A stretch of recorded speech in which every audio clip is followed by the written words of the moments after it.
Harka fuunee daawwattoota aannolee global media qophii addaa qabannee isiniif dhiyaanneerra. Qophii keenna guyyaa irraa keessatti keessummaa nama godhannee isiniif dhiyaannee jira.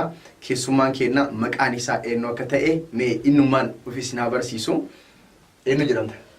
Tole Habtaamuu Tasfaayee jedhama. Aganuma. Namni hedduun si beeka. Social media irratti yeroo baay'ee dhimma Oromoo irratti waan dalagduuf namoota hedduun si beekan namni si wadaalee jira jedheeti yaadu. Haftish mee guyyaa irraa marii gabaabaa taasifna. Keessumaayyuu araara guyyaa kaleessaa guyyaa araaraati, guyyaa addaati, guyyaa gammachuuti. Oromoon lafa jiru bakka jiru cufti isaa gammadee gammachuu lallabaa jira jechuudha. Kanuma wal qabsifnee Gaafif deebii gabaabaa waliin taasifna. Mee waa tokko si gaafadha. Adda bilisummaa Oromoo gaaf biyyatti deebi'u akkuma jaarmiyaalee biraa akkuma warra Gimboota Sabaat, akkuma warra Atwaa'oo, akkuma warra Abaa'oo Tokkoomee, akkuma jaarmiyaalee biraa biyyatti deebi'e. Jaarmiyaan kunis biyyatti deebi'an. Jaarmiyoota kanneen irraa adda bilisummaa Abaa'oo Gumii Shanee addatti maaltu isa mudatee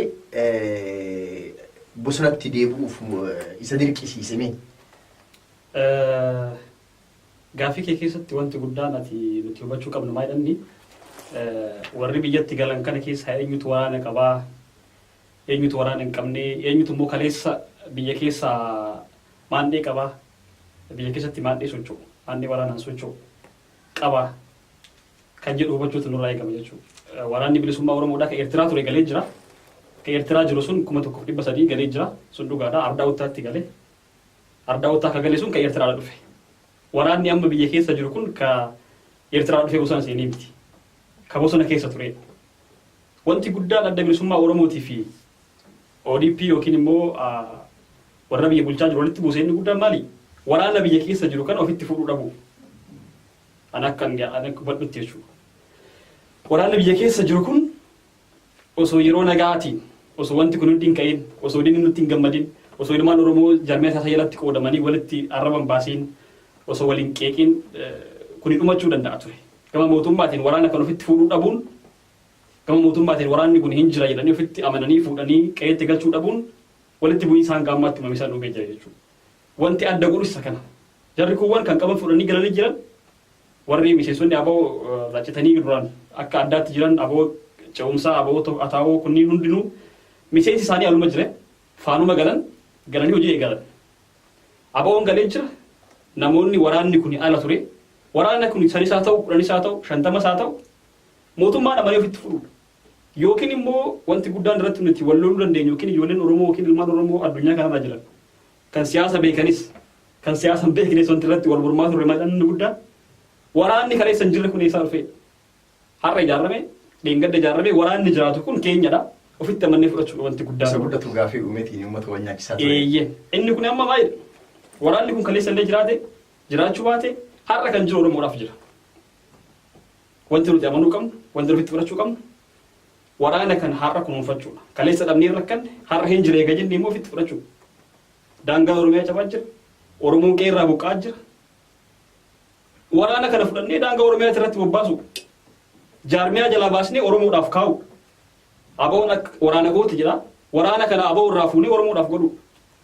Wanti nu barbaachisu kana. Kan jaarmaa osoo hin taane kasabaa akka ta'utti itti bakka kan wanti biroo jiru. Mootummaan kana osoo nu godhe jennee gammachaa yaalaa turre dubbachaa turre amma kun ta'ee jira Rabbi haa galatu. Asirratti yaada lamaa jira. Yaadni tokko gara mootummaatti ka'u, yaadni tokko gara adda bilisummaa Oromooti ka'aa ture. Muummee ministeerallee yeroo baay'ee irra deebi'anii dubbatan. Akkasuma itti aanaan raayyaa ittisa biyyaa Jeneraal Biraanuu Juulaas dhiyeenya kana mana marii bakka bu'oota uummataatiif gabaasa dhiyeessantu jira. Mootummaan akka jedhutti waraanni kuni baatii 3 keessatti mootummaa of danda'e ijaaraa mootummaan ta'a jedheetiin socho'aa isa kanatu rakkoo uumee sababa kanaaf uummata jeeqaa turanii jedhaatiin yeroo baay'ee mootummaan gama isaatiin gabaasa akkanaa dhiyeessa. Gama adda bilisummaa Oromootiin immootu yaada kalee gadda hayyudureen giddugala aadaa Oromootti abbootii gadaa irratti dubbatan sunis jira. Yaadota kanneen lamaan akkamitti walitti araarsuun danda'ama? Isa kamtu dhugaadha, isa kamtu soba?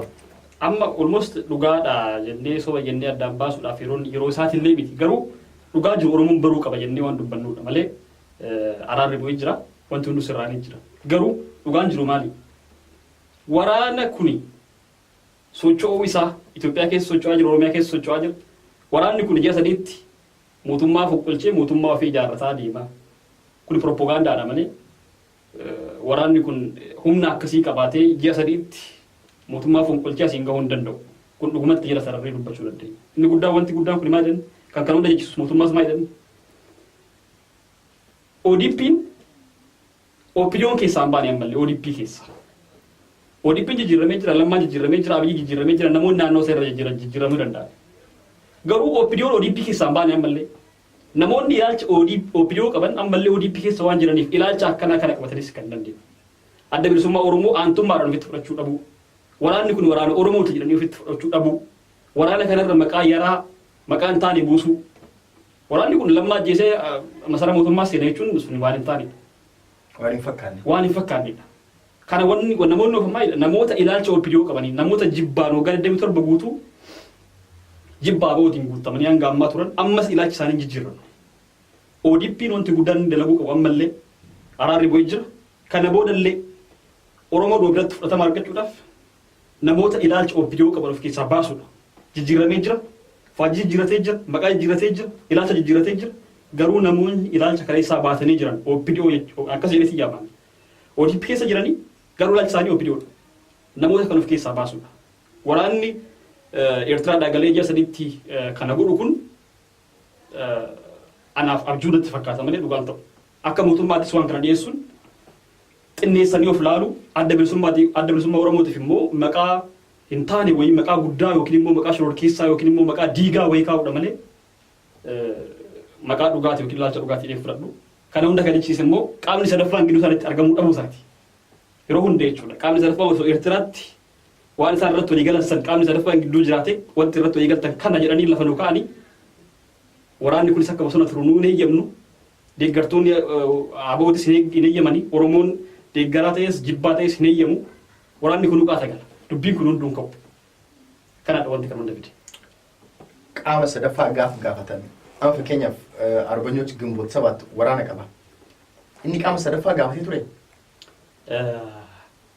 Kanarratti wanti kaasuu dandeenyu addi bilisummaa Oromoodha.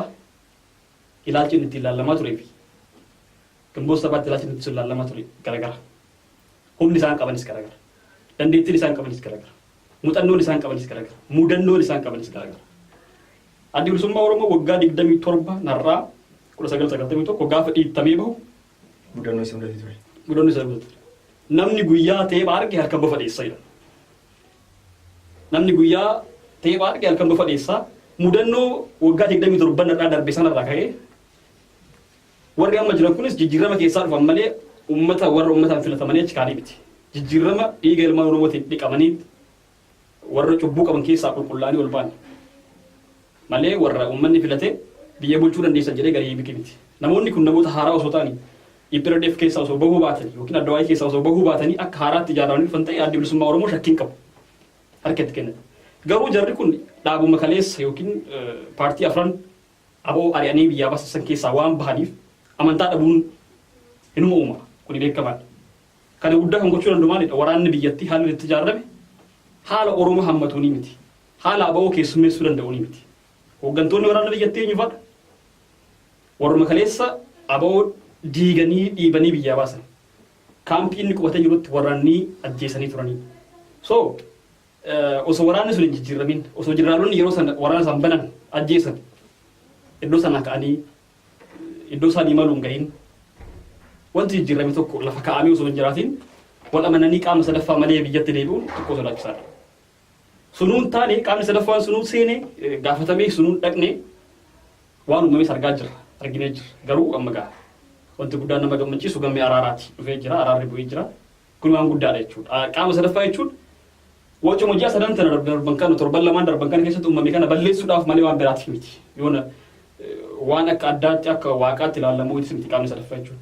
Ragaadhuma bahuudha uummataaf. Gara waliigalteen gidduu isaanii jiru sun maalidha? Maarratti walii galanii yoo OPDO'n balleesse yookiin ODP'n balleesse lakki ODP'tu balleesse jedhee uummatatti hima. Yoo bilisummaa Oromoo balleesse immoo lakki isintu balleesse jedhee uummatatti hima. Qaamni sadaffaa jechuun kanuma waan biraa miti. Kan barbaadaa tures uummanni Oromoodha jechuudha gabaabootiin kan mallaalan. Ayyee hordoftoota keenyaa kun tamsaasa kallattii aannolee global miidiyaa irraa isiniif darbaa jiru. Gaafif deebiin dargaggoo Habtaamuu Tasfaayee waliin godhaa jirru akkuma jirutti itti fufaa hanga dhuma qophii keenyaatti akka nu hordoftan gamanumaan isin affeerra. Ayyee Haftish kana kan kaafnee fi wanta arra jirru kana dubbachuudhaaf waan kaleessan akka yaadannootti kaasuu qabna. Gaaf arra dhaabbannee waa'ee araaraa yoo dubbannu araarri kun kan maaliti? Wal dhabbeen kaleessa ture maalinni waan kaleessa maal irratti wal dhabaniif arra araaraman waan jedhu sanumaaf kaasuufi malee yeroo dhimma araara qofa dhimma nagahaa dhimma jaalalaa dhimma tokkummaa qofa itti haasofnuudha. Waa tokko jira. Adda bilisummaa Oromooti fi mootummaan arma dura yeroo 4 waliigaltee godhanii jiran. Waajjira pirezidaantii mootummaa naannoottis bakka garaagaraattis Eertiraattis waliigaltee godhamee jira. Waliigalteen sun hunduu hin diigame. Waliigalteen ammaa kun diigamuu dhabu gaaraantii abdii maalii qabname? Wanti amma jenne kana keessatti gaa waliigalteen amma dhaabbame kuni gaaraantiin keenya sirna gadaati.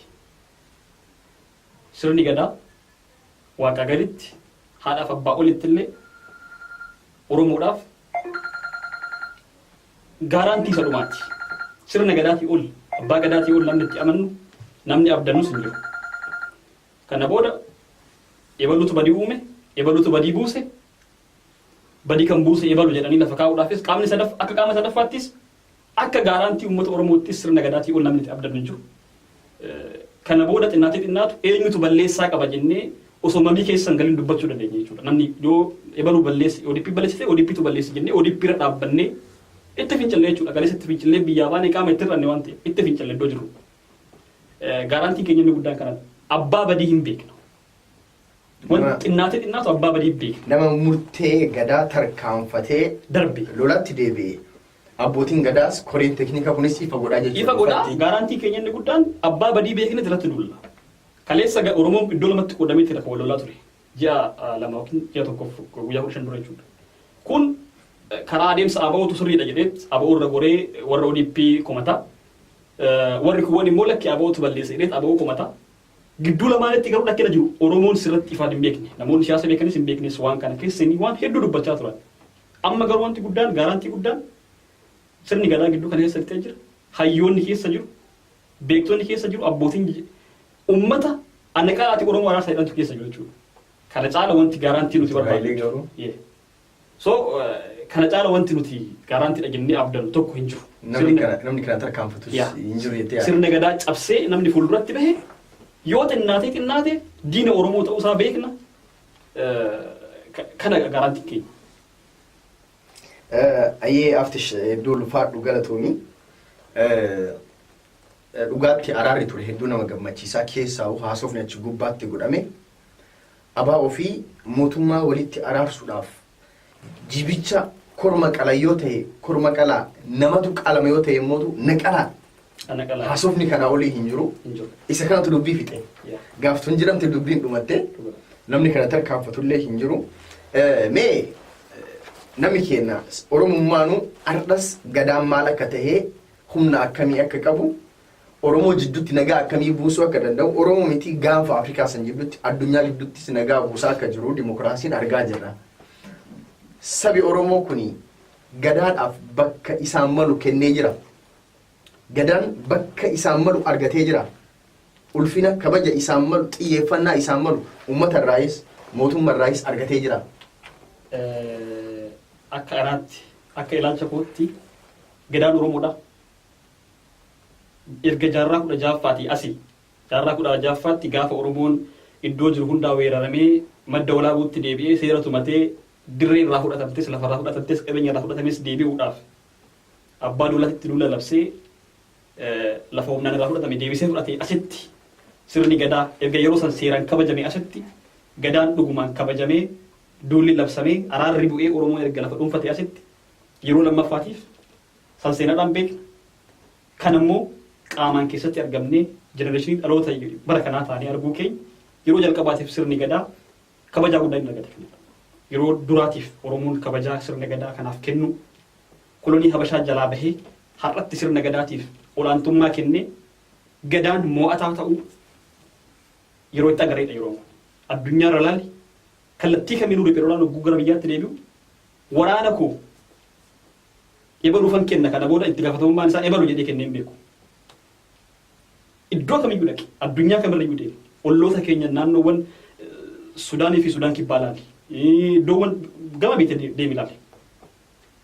Warri waraana hoogganaa ture sun hanga dhumaatti waraana isaanii wajjiniin bu'anii ka'anii kufanii deeman malee waraanni kun kana booda itti gaafatamni kiyyi irraa bahee jira itti gaafatamni isaa kan ebaluuti jedhee kennameen beeku. Addi bilisummaa Oromoo kana gochuunsaa sirna gadaatiif kabajaa guddaa akkam akka qabu. Oromoo dhumtummoo addi bilisummaa Oromoo kana godhee jira jedhee itti amanee gammadee fudhachuunsaa hangam abbaa gadaatirraa amantaa guddaa akka qabu. Gadaan Oromoo keessatti maal akka ta'e kabajaan nuti gadaadhaaf qabnu kabajaan nuti abbaa gadaatiif qabnu kabajaan nuti haadha siqqeetiif qabnu yeroon itti calaqqise yeroo ammaati akka anaatti jechuudha. Dhugumatti yoo dubbanne wanti abbaa gadaa dubbate wanti abbaa gadaa lallabe keessa deebiin qabu. Saksifashiniidha bakka jechuun gammachuu isa dhumaati amma yeroo kanatti wanti uummata Oromoo keessa jiru. Limited waan dhaabbataa wayiidha. Waan bira darbitee cabsitee ebaluuf kennitu yookiin immoo ebalutti dabarsitu miti. Wanti amma kenname kun.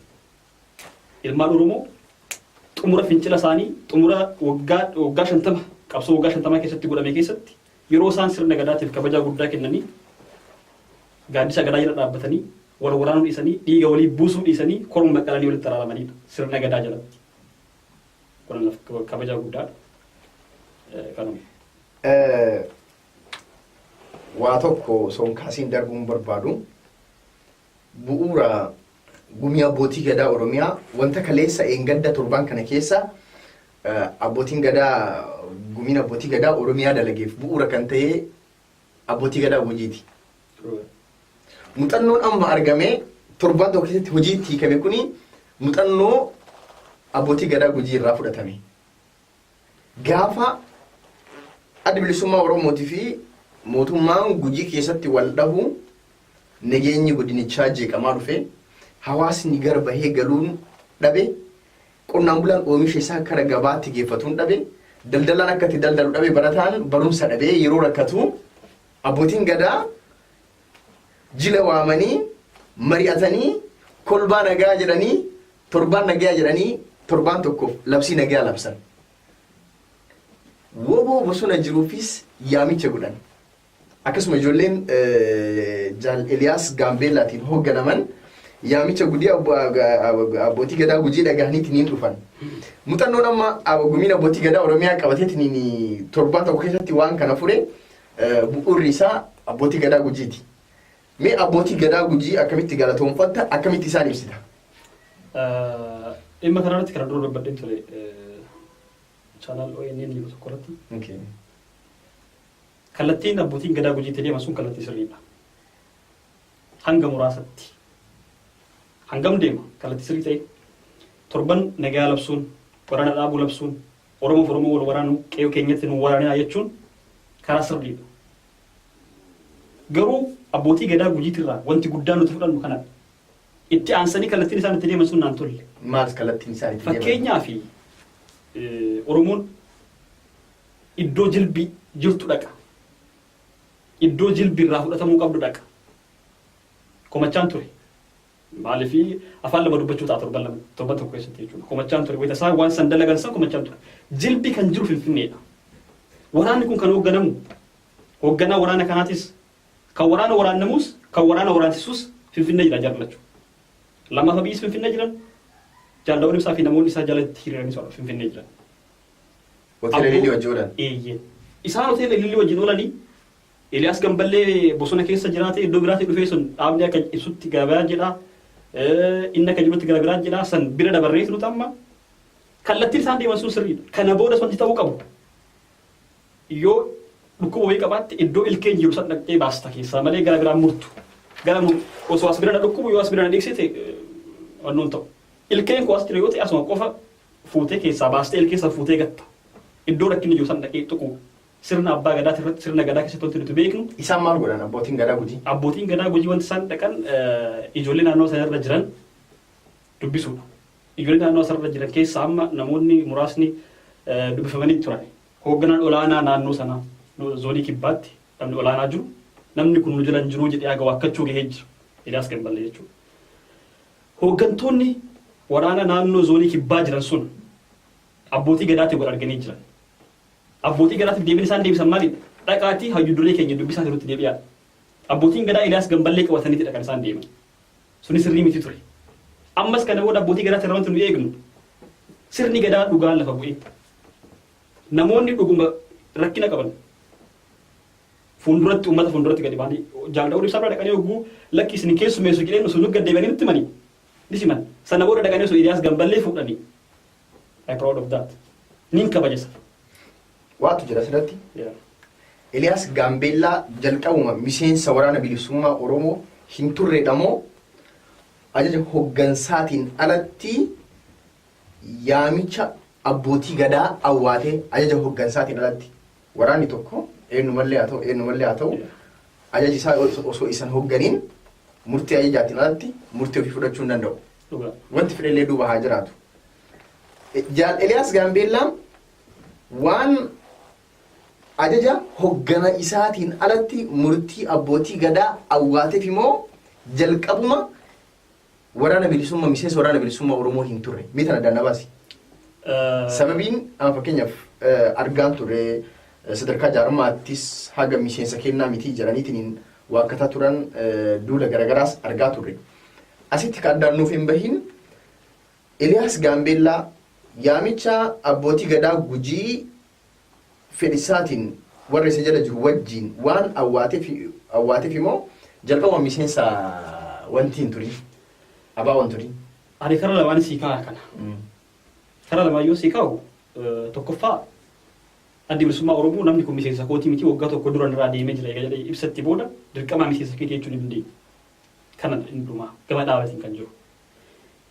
Gama lammaffaatiin immoo kana sii kaa'u Eliyaas Gambeellee miseensa waraana bilisummaa Oromoo ta'ee osoo hoogganaan isaa jiru waamicha abbootii gadaa dhagahee kophaatti deebisuu hin danda'u.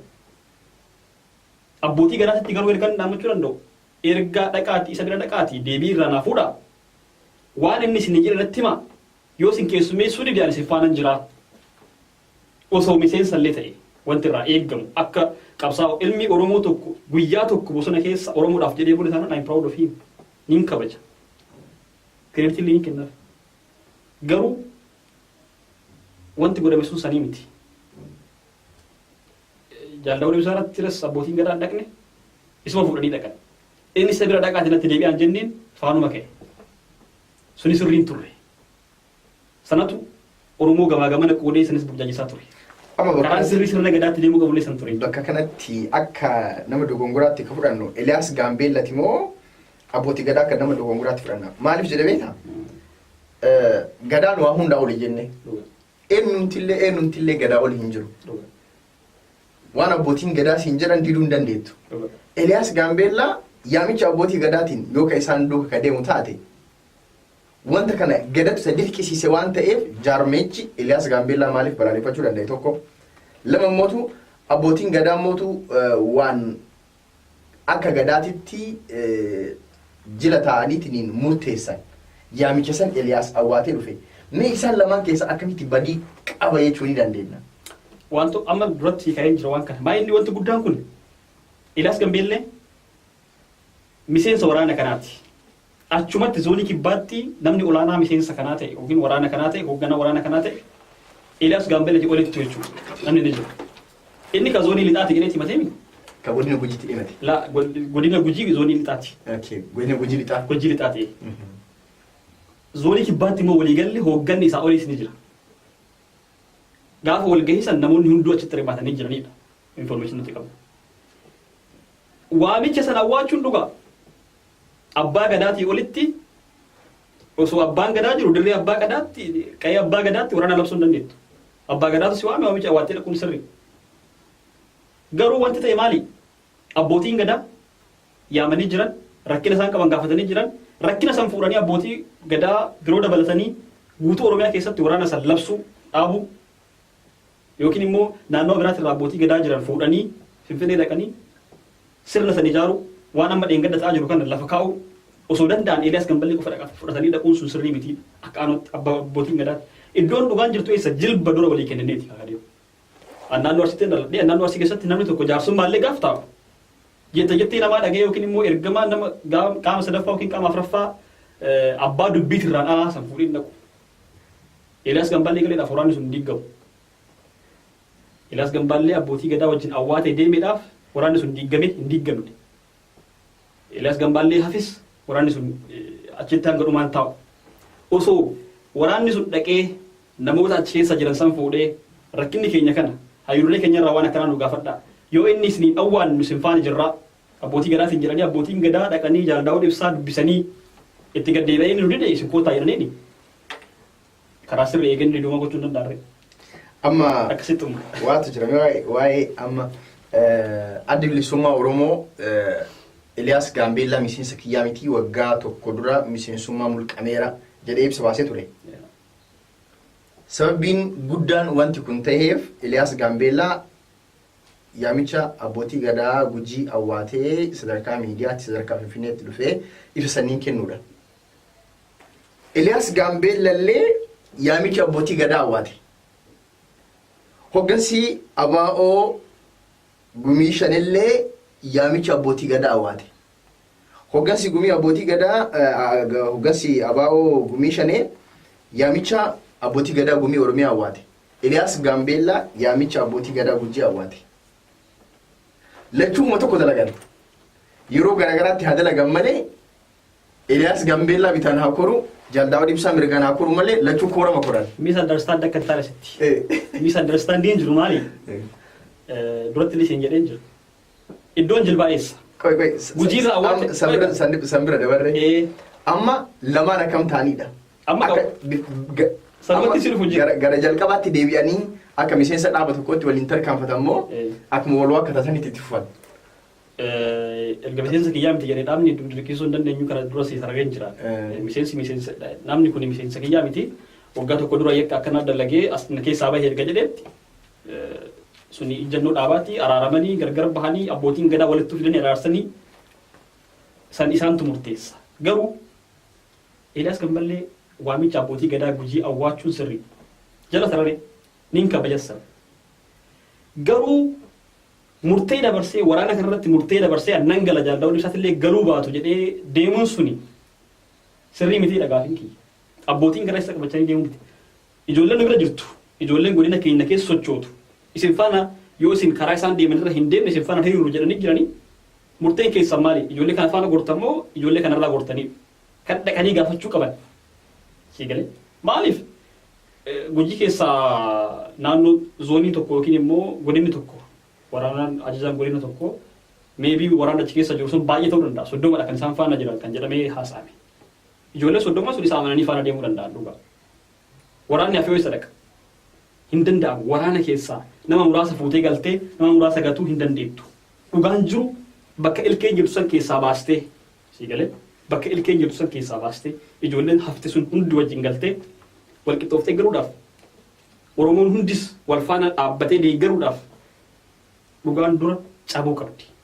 Hayyu dureen ijoollee kana faana hiriiruu dhabuu qaba. Amma sitti yaada tokko jira. Qabxii kana xumurree gama qabxiitti aanutti dabarra. Eeliyaas Gaambeellaa ajaja hayyu duree Daawud Ibsaatiin yookaan ajaja itti gaafatamaa zoonii kibbaatiin alatti waraana nama soddomaa san qabatee abbootii gadaa Gujiitti harka kennate. Akka amma dhaabichi jedhutti ajaja hoggansa dhaabichaatiin alatti murtee isaan tarkaanfii isaan fudhachuu irra hin turreedha. Dhaabichi numaa wanni miseensa kiyyaa miti. Ibsi dhaabichaa. Ibsi dhaabichaa. miseensa kiyyaa miti. Okay. Gamballeen Elias Gamballee ijoollee soddoma san ofiisaatillee ijaarratee hojii socho'ee gara tokkoon adda bilisummaa Oromoo keessa ijoollee jiranillee muraasa ofitti dabalatee isatu beeka. Garuu wanti guddaan nuti hubachuu dandeenyu ajajaan waliigalaa miseensa zoonii waraana zoonii kibbaadhaa sun Elias Gamballee miseensa keenyaa miti. Hoogganaan zoonii lixaatis yookiin godina Gujii lixaatis isaa miti erga jedheen boodatti wanti nuti kireeditii Elias Gamballeetiif kenninu irra dhaabbannee hin jiru jechuudha. Erga dhaabichi waa akka ta'e. Erga dhaabichi kiyyaa miti nama kiyyaa miti jedhee nuti wanti irra dhaabbannee dubbannu hin jiru jechuudha. Ayee qabxiitti aanutti dabarraa jalqaba isa yeroo darbe jaalmaarroon lixa Oromiyaatti jedhe tokkoon wal qabsiisee gaafachuu deemayyuu erga dhaabichi miseensa kiyyaa miti jedhee waa akka ta'e gaafii kana kaasuun barbaachisaa miti. Mee amma gama adda bilisummaa Oromoo yoo deebinu adda bilisummaa Oromoo warri maqaa saniin jiran bakka sadii jiran warri akka kawaa'oo fa'aa maqaa jijjiiratanii atiwaa'oo ta'anii gara paartii biyyoolessa Oromiyaatti jijjiiramanii hojii garagaraas hojjetaa jiran isaan maqaa jijjiiratanii faajjii fi aasxaa mataa isaaniitiin socho'aa jiran. Garuu warri maqaa ABO'tiin socho'uu yeroo ammaa kana sadii jiran. ABO Shanee Jaal Daawud Ibsaatiin hoogganamu. ABO tokkoomee kan abbaa nagaa jaarraatiin hoogganamuu fi ABO qaama ce'umsaa Jaal Galaasaa Dilbootiin hoogganamuu jira. Isaan kun qabsoo karaa nagaa gaggeessuuf biyyatti deebi'an. Maqaa wal fakkaataa qaban. Cuftiinuu ABO'dha. Adda bilisummaa Oromoo jedhaniif yaaman. Jaarmaan sadii maqaa tokkoon akkamitti boordii filannootti uf galmeessee filannoodhaaf uf dhiyeessuu danda'a? Amma yoo guyyaamtu maqaa isaaniitirra jecha dabalataa wayii qaban hundinuu. ABO'n Jaal Daawud Ibsaatiin hoogganamu ABO'dhu. ABO'n executive komiteen suni namni shanii sun namoonni hedduun shanii jedhanii waaman tokkoon namoonni muraasni jibbiinsaaf waan sana fayyadaman. Yookiin maqaa balleessii maqaa ABO jedhamu kana itti buunee dharrabsinu jedhaniituma shanii jedhaniituma haasa'u malee. Ulfina maqaa san. ABO san itti buuneetuma dubbannu jedhanii maqaa ABO ulfaataa san dhiisanii shanii jedhanii haasa'u malee maqaan dhugaa ABO Daawud Ibsaatiin hoogganamu ABO'dhuma. Maqaa qeenxee biraan qabu jechuudha. Jarri kun wani ABO qaama ce'umsaati. ABO tokkoome. Tokkooma maalidha? Ani makuma isaanillee beeku baay'inaan warra bahanidha. Jarri kun wani maqaa kanaan galmaa'uu danda'u. Maqaa amma qaban kanaan jechuudha. Jechi gaggirgizee oonag. Amma waatu jira beektaa? Yeroo baay'ee itti haasawaatti fayyadaman akkas fa'aa jedhaniin malee amma ABO Jaal Galaasaa Dilbootiin hoogganamu. Ibsa isaan baasan yeroo garagaraatti yoo gartee maqaa adda bilisummaa Oromootiin baasan. ABO'n tokkomillee maqaa ABO jedhuun baasa. ABO'n Jaal Daawud Ibsaa hoogganamullee maqaa ABO'tiin baasa. Amma kana sadarkaa hawaasaatti namni akkas haa jedhuun malee sagantaa siyaasa isaanii yoo as fuutee ilaaltee ABO jedha. Yaada kana akkamitti raabsuu dandeenya? Ila waan tokkotu jira. Asirratti wanti guddaan nuti irratti walii galuu qabna. Uummanni Oromoo tirree guddaa irratti walii qabu. Jarri kun kaleessa wal madeessanii gargar bahanii jiran. Gargar bahanii kaayyoodhaaf gargar bahan ilaalchaaf gargar bahan har'a maquma sanitti rarra'anii jiran hundinuu maqaawwan ABO'n gaafa dura jirus kan irraa bahes kan akkas ta'es hundi akkuma jirutti jira. Wanti guddaan nuti amma gochuu dandeenya. Araaraa miti kan bu'aa jiru amma. Araaraa amma bu'aa jiru kana keessatti abbootiin gadaa guyyaa 20 booda mootummaa fi ABO waraana qabu eegolitti araarsanii booda hojii manaa biraa qabu. Akka kootti sirni gadaa kun eegalee eboo darbatanii jifuun qabatanii jiran. Eboo darbatee jira. Eboon suni waraantee jirti. Araara buusuudhaaf mootummaa fi ABO dhaabuma jedhamu kana walitti araarsuudhaaf. Kana booda hoo warra ABO irraa gargar bahan san. Ani kana caala kan dhukkubsu yookiin immoo kan dhibu akka ilma Oromoo tokkotti kan dhibu maqaa isaaniitii miti. Poolisii siyaasa isaaniitii miti. Aasxaa tokko fayyadamu. Maqaan gaafa galmaan kan ABO jedhee galmaa'ee jira. Warri amma Jaal Daawud Ibsaatiin hoogganaman 1992 galmaa'anii jiran. Akka haaraatti hin galmoofnu nuti kan mormirra jira amma jechuudha. Akka haaraatti hin galmoofnu nuti buleeyyiidha. Akkuma dur galmoofnetti irraadha. Warri amma haaraa galmaa'an maqaa qabatanii galmaa'an isaantu beeka. Sana miti kan na aarsu. Kareessa waliin manaa bahan. Faajjii fi aasxaa tokko qaban alaabaa takka qaban. Kaayyoo tokkoof manaa bahan. Ilaalcha tokko qabataniit manaa bahan.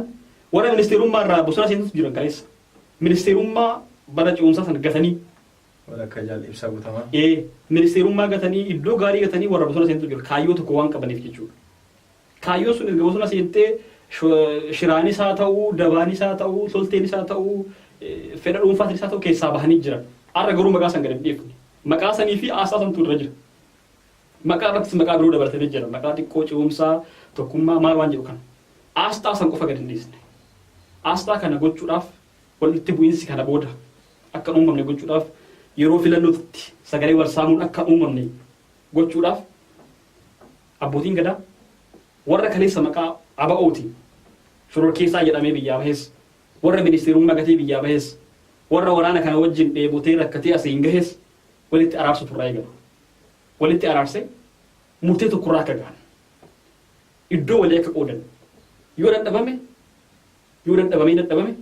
wajjin hojjechuu dadhaban akka wal hin jeeqne walolaa akka walirratti hin oofne wal hubannaan akka uumamu wal dhageettiin akka uumamu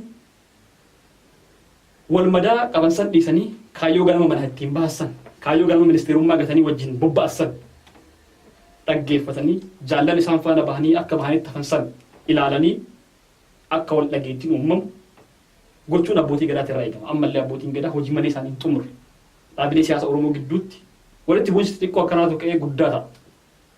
So gammachuun hundumaa kan argamu waan kanarraayidha. Walitti araarri isaanii bu'uu qabaadha kana booda. Guyyaa 20 booda abbootii gadaatiif hojii malee biraa laannaa jechuudha. Hojii malee biraa laannaa akka kalmaan biroo tokkotti akka araatti. Kun waliin ogalcha. Mee yaada waliigalaatti darbuun duratti adda bilisummaa Oromoo kaleessa mootummaa wajjin wal waraanaa ture. Mootummaa wajjinis jechuun danda'amu Oromoo lamaantu wal waraanaa ture. Yeroon kun silaa yeroo itti wal gargaarree bakka qaawwa lammaa fa'aa adda bilisummaa Oromoo cufee qaawwa adda bilisummaa jaarmiyaaleen biraa cufanii qaawwa jaarmiyaalee biraa Dr. Abiyyiif lammaan cufanii yeroo itti wal gargaaranii saba kana ceesisanidha. Baatiiwwan lama sadiin darban haga wal waraanaa turre osoo waliin hojjennee hangam akka deemuu dandeenyu laale garuu nuti ofii keenyaa wal waraanuuf biizii taane yeroo darbe kana akkamitti bakka buusuun danda'ama saffisa akkamiyyoo dalagame kutannoo akkamiyyoo dalagame bakka buusuun danda'ama yeroo qisaasa isan akkamitti dalaguu qaban akkamitti hojjechuu qaban akkamitti wal hubatanii wal gargaaranii hundumana Oromoo ijaara hundumana tokko ijaara bar kun qoraan achi fidaa kun asii fidaa haa ta'u malee hundumana tokko ittiin galawaan dalagu kana kanaaf akkamitti mana kana bareechinee saba kanaaf ijaarra mootummaa jajjaba mootummaa Oromoo akkamitti ijaaruu dandeenya wal gargaarree. By the way amma yeroo irra jirru kun yeroo mootummaan Oromoo biyya bulchaa jirudha jechuu baannee yeroo Oromoon biyyattii sana keessaa jirudha osoo jennee natti tola. Maaliif filatamanii miti warra kun akkanatti dhufan jijjiirama nuti gooneen dhufan jijjiirama ilmaan Oromoo godhanii dhufan ceesisaa jiran biyyattii gara akka Oromoon bulchuutti akkamitti qopheessinaa how prepare it akkamitti qopheessinee gamasitti ceesifnaa biyyattii amma Oromoodha kan ceesisaa jiru Oromoon biyya ceesisee biyya burkuta uftee sana biyya cabdee badaa jirtu sana Oromoon ceesisee diinaaf dabarsu osoo hin taane akkamitti ofumaa ceesisee ofumaa immoo itti aanee fudhata wanti guddaan irratti dalagamuu qabu wanti guddaan irratti ilmaan Oromoo kallattii kamiinuu jira siyaasa keessa illee jiran al siyaasa keessa illee jiran wanti wal hubannoon guchuun qabamu amma wal dhageettiidha yoo adda bilisummaa Oromoo waan tokko gadi bahee dubbate jecha addaan baqaysanii anaaf jedhame wanti kun jedhanii gadi bahanii burganama miidiyaadhaan jecha adda bilisummaa Oromoo madeessoo darbachuu dhiisu waanuma gaariidhaaf jedhe yookiin immoo isaa walitti yaamanii jaalala ibsaa atan gafa keenya qabsoo tanaa siin geessee jirta maaliif waan akkanaa dubbata siraan eegamu lama ati ilma kiyya waan akkanaa hin dubbatin siraan barbaachisu wal hubannoon ilaalcha siyaasaa garaagaraa haa qabaannu Itoophiyaa keessatti Oromoon hiriira hojjaa isaatiin malu akka argatu gochuun wal dhageettii ilmaan Oromoo gidduutti uumamuu qabu. Araara guddaarra araara booda haasaa godhamu jechoota darbataman addaan baqaysinee laallee inni akkana naan jedhee innis akkana jedhaan inni dhagaanatti darbatee illee fuudhee dhagaanatti darba jedhanii walitti duuluu dhiisuu uummanni keenya maal barbaada? Uummanni Itoophiyaa hoo maal barbaada? biyya Itoophiyaa jedhamtu keessatti Oromoon iddoo kamirra hiriiruu qaba. Hojjaan Oromoo hangam gaha. Humni Oromoo maal ta'uu qaba. Sadarkaa ministeerummaatti sadarkaa federaalaatti Oromoon iddoo kamirra taa'uu qaba. Waraana keessatti shoorri Oromoon taphachuu qabu maali? Tika biyya keessatti shoorri Oromoon taphachuu qabu maali? Iddoo aviyeeshinii yookiin immoo naannoo xiyyaaraa kanatti humna waraanaa keessatti iddoo addaatti Oromoon humni inni qabachuu qabu maali? Oromoo iddoo kamtu malaafi? Prime Minister taatee miti. Dr. Abiy Ahmed Prime Minister dha. Geetaachoo Asaffaa qabuu hin dandeenye. Maaliif? Humna tikaa keessaa nama waan hin qabneef Oromoon. Jala tarreessii maqaa. Osoo waraanni amma biyya keessa jiru kun ijoollee Oromoo jeneraalota Oromoo harka 50 illee ta'u keessa jiraatanii dhugaan siin jedha. Geetaachoo Asaffaa boru Maqalee illee ta'u naannoo inni jiraatu illee ta'u boombiidhaan illee ta'u dhahanii Geetaachoo Asaffaa ilmaan Oromoo kolaasaa ture san ilmaan Oromoo luka kutaa ture san keessaa baasuu hin danda'a. Kana gochuu dhabuun ilmaan Oromoo hojjaa isaanii malu keessa waan hin jiraanneef Geetaachoo Asaffaa zanaa jedhee ilaachaa jira jechuudha gaamma. At least hidhamaa yookiin liquu misireenyaa waan jedhamu keessa jira amma. Gadi bahee ol deebi'ee waan akkasii seeraan jechaan jiru Maqalee keessaa bahee gara biraa deemuu hin danda'u. Garuu achuma keessattuu kana caalaadhaa fuunee hidhuu akka dandeenyuuf wanti nu sakaalee tokko ijaarsa isaan waggaa 27 ijaaratan santu nu sakaalee jira. Kuni akka hin taane kana boodallee akka akkana ta'e itti fufne kana boodallee ceesisaa jirra. Biyya ceesifnee akka haaraatti ijaarru san keessatti ilmaan Oromoo iddoo isaaniif malu iddoo murteetti dabarsuu danda'an. Itoophiyaan karaa kanarra deemtii jedhee namni kan nu kaa'u miti. Warra waggaa 150 bulchaa ture san karaa kaltisan nu kaan irra miti kan deemuu qabnu nuti. Akka Oromoodhaa ta'utti akka saba kanaa ta'uttidha kan deemuu qabu. Saboota Oromoodhaa gadi jiran baay'inaan jechuu kooti. Saboota Oromoodhaa gadi jiran Oromoon yoo iddoo isaaf malu qabaate mirga isaanii kabachiisaaf. Mirga fakkeenya farra naannoo Amaaraatti uummata Qamaanti jedhamu itti duurameeti kan balleeffamaa jiran. Seenaa kana Oromoon waggaa 150 dura irratti raawwatamaa ture. Ati Oromoo miti jedhamee ajjeefamaa ture.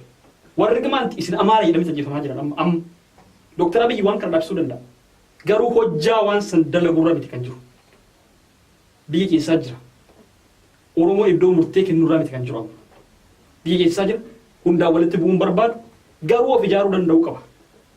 Boru murtee kennuudhaaf. Warra Qamaanti waraanu kanaan dhaabbadhaa.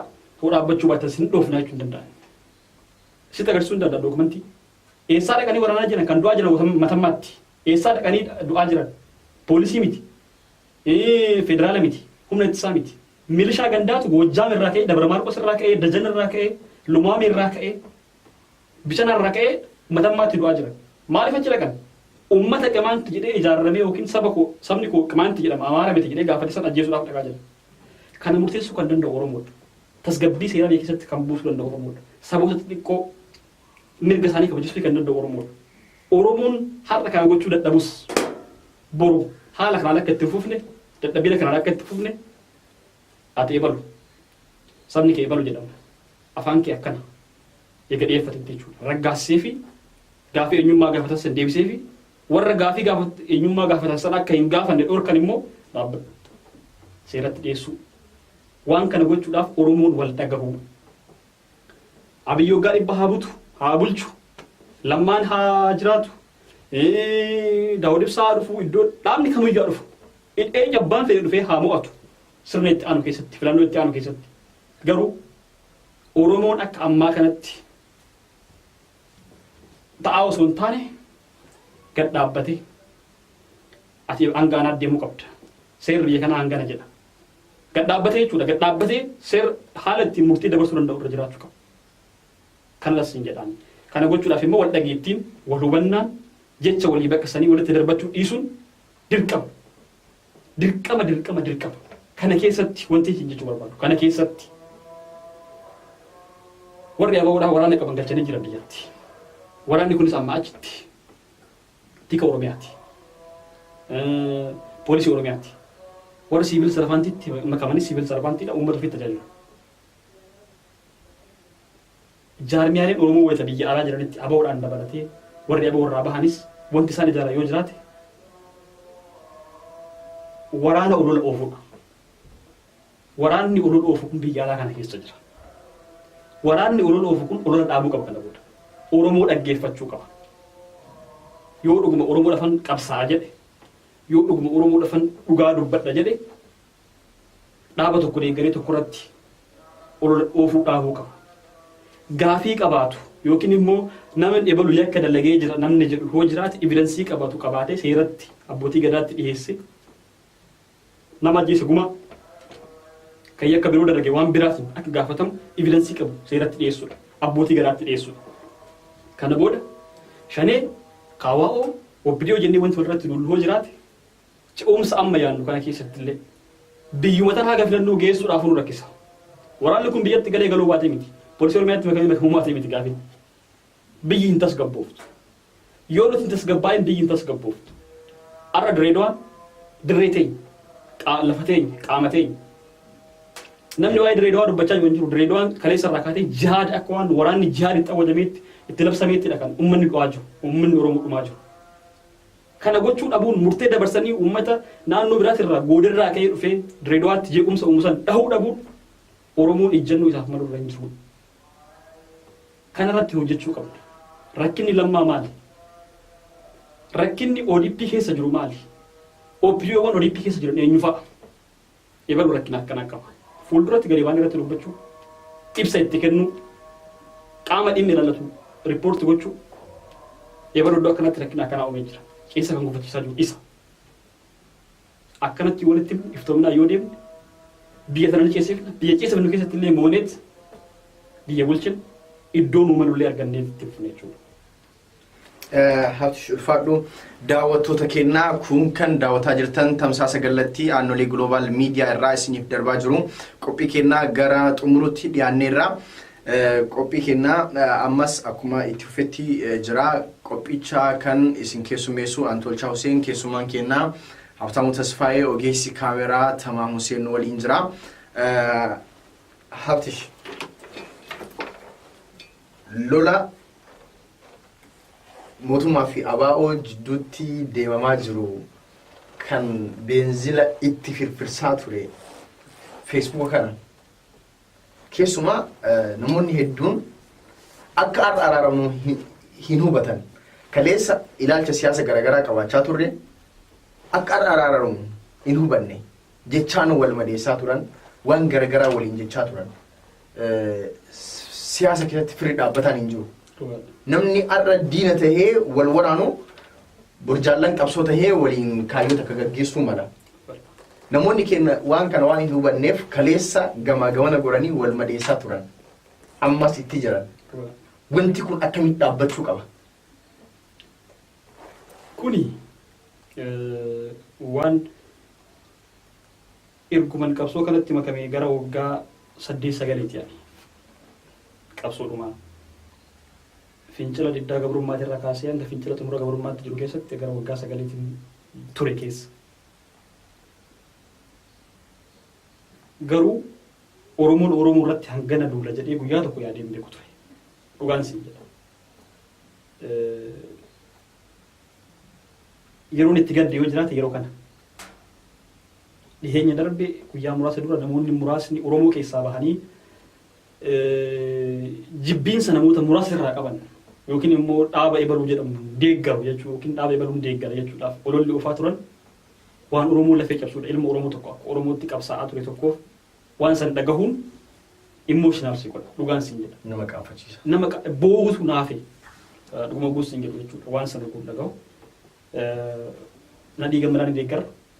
Jaarraa abbaa gadaa ni jaalanna. Taaddasa Barruun ni faarsina halkanii guyyaa. Maal juufi siin jedhe kana wayiin dhagahe sagalee wayitiin dhagahe yeroo wayii. Waan san tuqee irra darbuun barbaadeetti kana siin jedha. Jaarraa abbaa gadaa faarsaa. Nadhii gammadaa iyyaafachaa. Taaddasa Barruu iddoo inni jiru iddoo inni du'e akka ittiin iddoo isan seeneffachaa boohaa dhaaba isaan lafa nu kaa'an irratti duulaatti turre eegaama. Dhaaba kana itti siqnee osoo jijjiiruu dandeenyu irratti duulaatti turre. Amma dhaabbachuu qaba. Namoonni dheengadda ABO'n akka nuti saba biraa jibbinu nu barsiisaa turan. ABO'n akka nani Amaara ajjeesu akka nani Adabee ajjeesu na gorsaa ture. Namoonni jedhan turan. Dhiyoo kana dheengadduma guyyaa 15 guunne jechuudha viidiyoon kun. Wantoota akkanaa kana wanti guddaan na gammachiisu viidiyoon sun biyyan gahu. Uummanni Oromoo biyya keessa jiru waan sana dhaggeeffatu.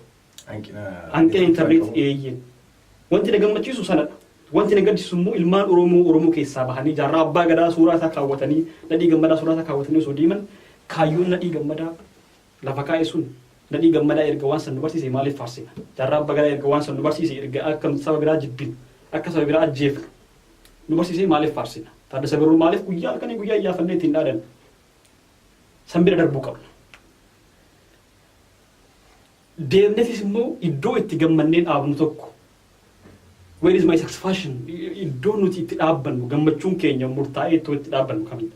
Har'as Oromoon araaramee jira sangaan qalamee kormi qalamee abbootiin gadaa ilmaan Oromoo dhaaboleen wal lolaa turan sun tiruu sangaa san nuti tiruu takka tiruu wal gorsuun sun wal bulchuun sun nuti tokko jechuudha. Tiruu takka jechuudha.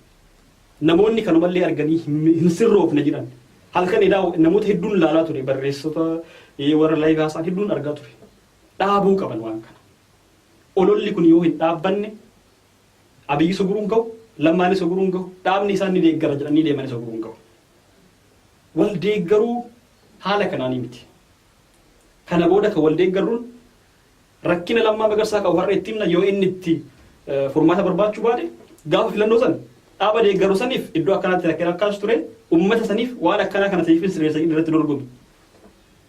Bakka bu'aa keessatti ergiiti ummata naannoo sanii sis billifi warra Amaaraa afaan Oromootiin maal akka jedhamu garuu hir'ina naannoo san jiru ummata sanatti himiiti nama dorgomaa ta'u nama dhageettii qabu achi kaayiti goonu filattan hir'ina naannoo jiru kana isinii guunna jedhi irratti dorgomiidha.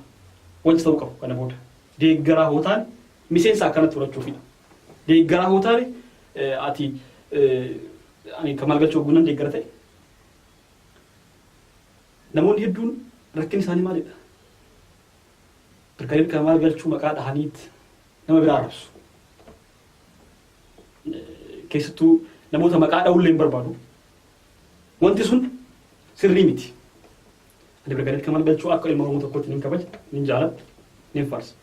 Garuu maqaa isaa dhahaa nama biraa arrabsu san inumaahuu ayidoota seekitti in fudhadhu.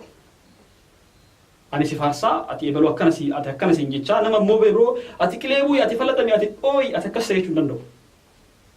Sin deeggaroo kun ta'e waan gaarii keessan waan ati qabdu san bariin ebaluu immoo rakkina akkanaa qaba kallattii akkanaatiin lafa kaa'amu qaba. Faarsuu fi arrabsuu wal faana deemuu hin danda'u. Kana boodallee ilmaan Oromoo gidduutti dhaabolee deeggarru sana qabannee yoo deemnu sagantaa siyaasaa dhaaba sanaa uummata bal'aatti himuudha.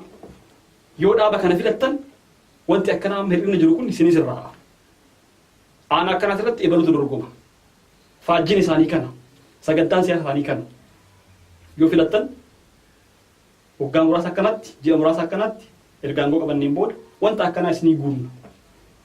Limited waan ta'e waan dhaabbataa ta'e wayii gadi qabanii dhaabbachuu haala akkanaatiin uummata gidduu seenuudha malee nama san maqaa isaa qabattee akka madooshaatti nama birootti ittiin rukutuun sun nama sanillee hin moosisu nama ati rukutu saniif immoo maqaa taa'e nama abawoon waggaa sadii waggaa afur namoonni duratti dura turan abawoon waraana hin qabu badee jira barbadaa'ee jiraachaa turan akkasii miti garuu wanti ta'e sun waan biraati addunyaa biratti wanti ta'e waan biraati biyya wanti ta'e waan biraati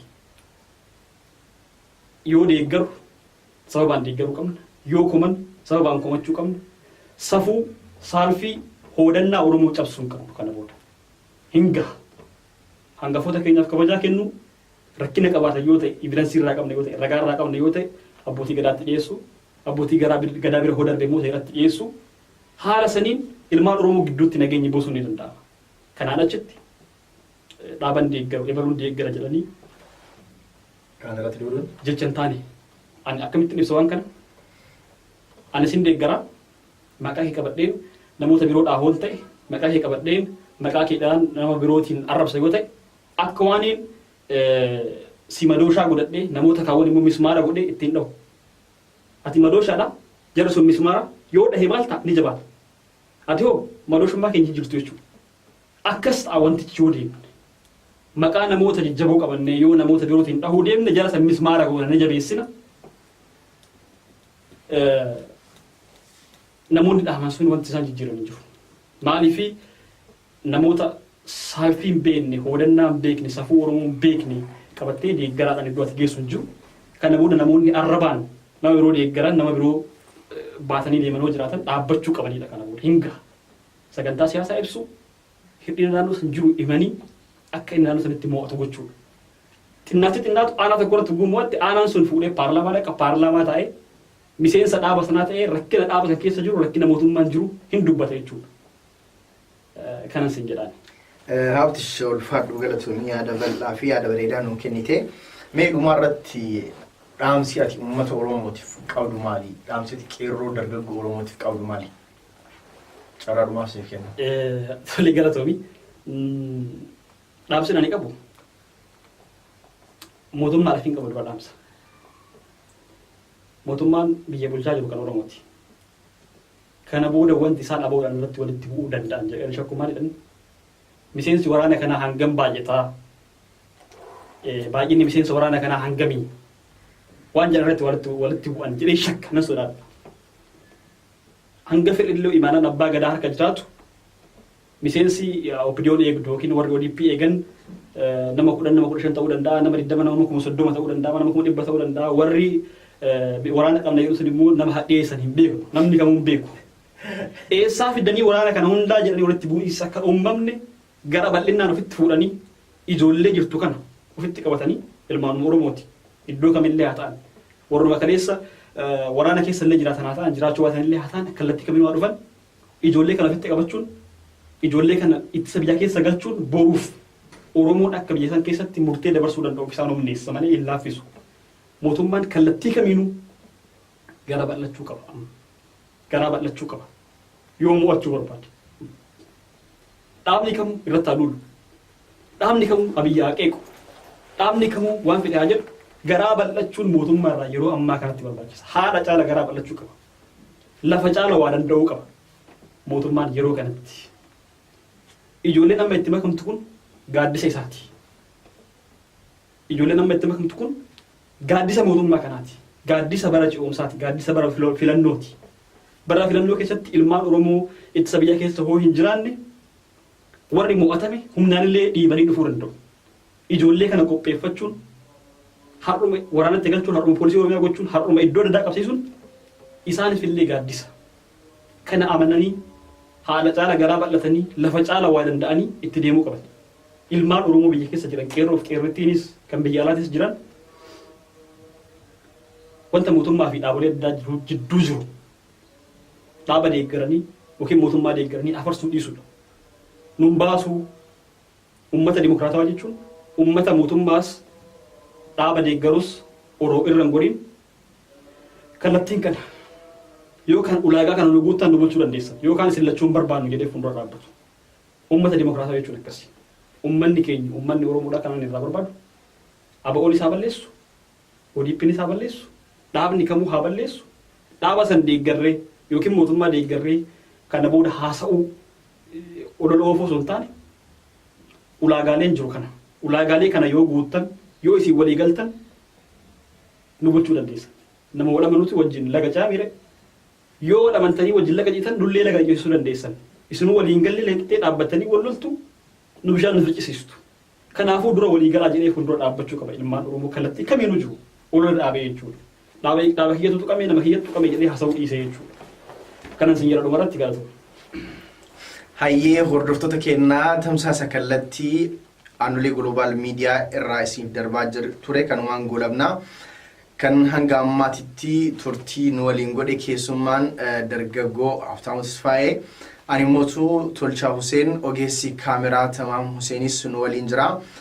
Egaa ka qophii guyyaarraa kanumaan goolabnaa sagantaa birootiin hanga walitti deebinutti nagaan nuuf tura.